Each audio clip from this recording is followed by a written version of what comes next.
जी हाँ, नमस्कार दोस्तों। मैं आप सभी का भाई, आप सभी का दोस्त जीतन कुमार। आप देख रहे हैं जेपी भोजपुरी न्यूज। अभी अभी एक बहुत ही बार अपडेट निकल गया है प्रमोद प्रेमी जी का। मैया जिला कूलर कूलर लगवा दी। बहुत ही कमाल का अपडेट है। ये थंबनेल देख के आप समझ ही गए होंगे कि अपडेट बहुत ही बड़ा होने वाला है। तो फाइनली हम बता दें कि ये गाना के बोल है, मैया जिला कूलर लगवा दी। प्रमोद प्रेमी और प्रियंका सिंह जी मिलके गाए हुए हैं और इसको लिखे हैं कृष्णा बेदर्दी और इसको संगीत दिए हैं आर्या शर्मा, जो कि कल सुबह 25 सितंबर को 6:30 पर SR के म्यूजिक पर आप सभी को सुनने को मिलेगा। तो फाइनली हम बता दें कि कल सुबह एस आर के म्यूजिक पर आप सभी को वीडियो देखने को मिलेगा।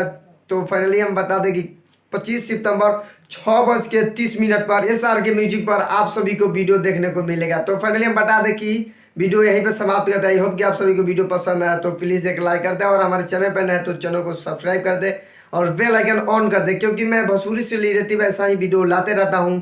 तो मिलते हैं नेक्स्ट अपडेट के साथ। तब तक के जय हिंद, जय भारत, लव यू भोजपुरी।